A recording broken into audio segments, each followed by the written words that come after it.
الحمد للہ وحدہ والصلاة والسلام علی من لا نبی بعدہ اما بعد فاعوذ باللہ من الشیطان الرجیم بسم اللہ الرحمن الرحیم۔ میرے دوستو، آج ترمذی شریف کا ایک حدیث میرے سامنے سے گزری، بڑی پیاری حدیث ہے۔ حضرت انس رضی اللہ تعالی عنہ فرماتے ہیں کہ آپ صلی اللہ علیہ وسلم کثرت سے یہ پڑھتے تھے، یا مقلب القلوب ثبت قلبی علی دینک۔ اس کا مطلب یہ ہے کہ آپ علیہ الصلوۃ والسلام جو پڑھتے تھے، اس کا مطلب کیا تھا کہ اے دلوں کو پھیرنے والے، میرے دل کو اپنے دین پر ثابت قدم رکھ۔ تو حضرت انس رضی اللہ تعالیٰ عنہ فرماتے ہیں کہ میں نے رسول اللہ صلی اللہ علیہ وسلم سے پوچھا کہ یا رسول اللہ، آمنا بکا وبما جئت به فهل تخاف؟ یا رسول اللہ، ہم آپ پر بھی ایمان لے کر آئے ہیں اور آپ جو دین لے کر آئے ہیں ہم اس پر بھی ایمان لے آئے ہیں، کیا آپ پھر بھی ہمارے بارے میں خوف میں ہیں؟ تو آپ علیہ الصلوۃ والسلام نے فرمایا کہ ہاں، میں پھر بھی تمہارے بارے میں خوف میں ہوں۔ تو پھر اللہ کے نبی علیہ الصلوۃ والسلام نے فرمایا کہ ان القلوب بین اصبعین من اصابع اللہ، کہ لوگوں کے دل وہ اللہ کے دو انگلیوں کے بیچ ہوتے، یقلبها کیف شاء، اللہ تعالیٰ ان دونوں دلوں کو پھیرتے ہیں جب چاہتا ہے، جیسے چاہتا ہے۔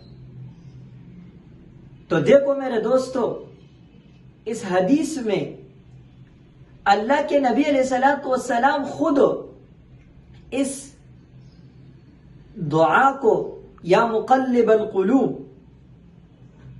ثبت قلبی علی طاعتک، آپ علیہ الصلوۃ والسلام پیغمبر ہے،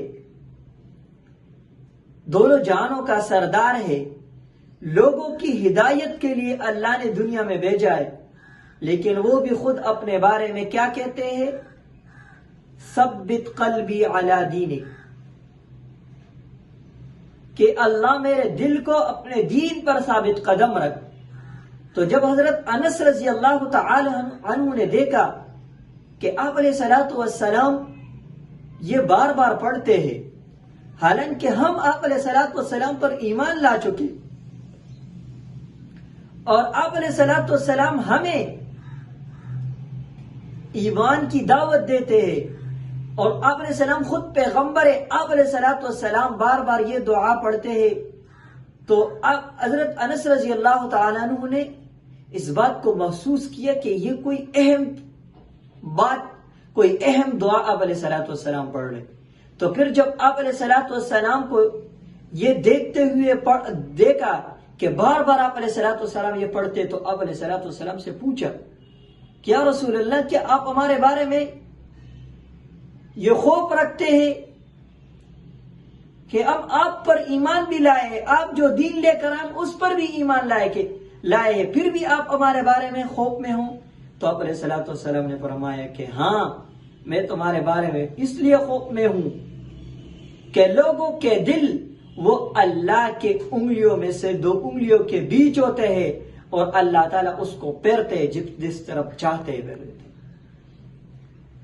اس حدیث سے یہ معلوم ہوا کہ انسان کو ہر وقت اللہ سے ڈرنا چاہیے۔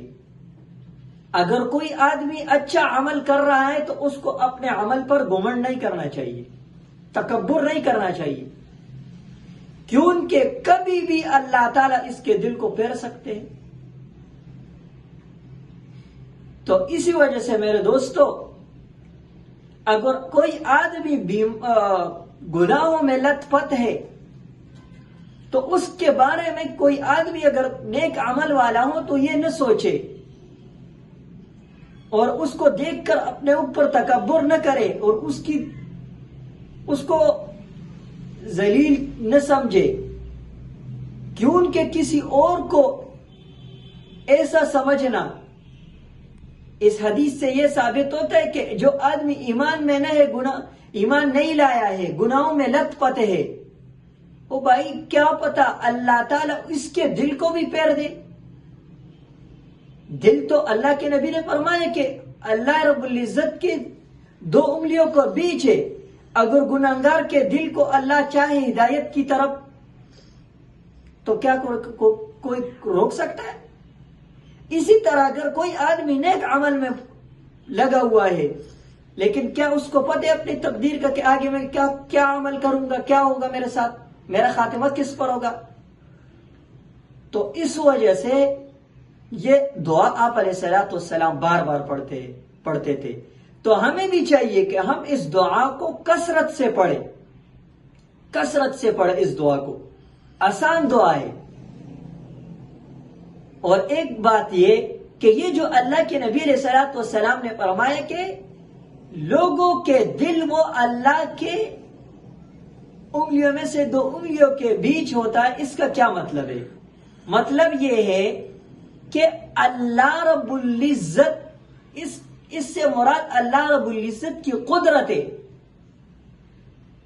کہ اللہ رب العزت کی قدرت جب چاہے کسی کے دل کو پھیر سکتا ہے۔ تو میرے دوستو، اس سے اللہ رب العزت کا قدرت مراد ہے۔ اور انگلی، یہ جو ہے اللہ کی انگلیاں، یہ اس کا مطلب ہمارے جیسے ہاتھ اور انگلی ہوتے یہ مراد نہیں ہے، یہ اللہ رب العزت کی قدرت اس سے مراد ہے۔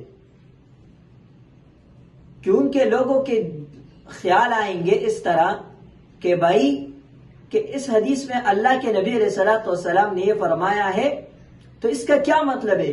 تو اس سے مراد اللہ کی قدرت ہے، کہ اللہ کی قدرت کسی بھی وقت کسی شخص کے دل کو کہیں بھی پھیر سکتے۔ تو اس وجہ سے جو لوگ نیک عمل کر رہے، اس نیک عمل پر ان کو اللہ کا شکریہ ادا کرنا چاہیے اور یہ دعا پڑھنی چاہیے کہ اللہ تعالیٰ اسی ہدایت پر اس کی دل کو ثابت قدم رکھے۔ اور اگر کوئی گناہوں میں مبتلا ہے، اس طرح کی چیزوں میں مبتلا ہے جو شریعت سے ہٹ کرو، تو اس کو رسوا نہ سمجھے، اس کو حقیر نہ سمجھے۔ وہ بھائی کسی بھی وقت اللہ تعالیٰ اس کو ہدایت دے سکتے، اس کے لیے دعا میں کرنا چاہیے۔ تو میرے دوستو، اللہ رب العزت ہمیں ان باتوں پر عمل کرنے کی توفیق عطا فرمائے۔ وآخر دعوانا الحمدللہ رب العالمین۔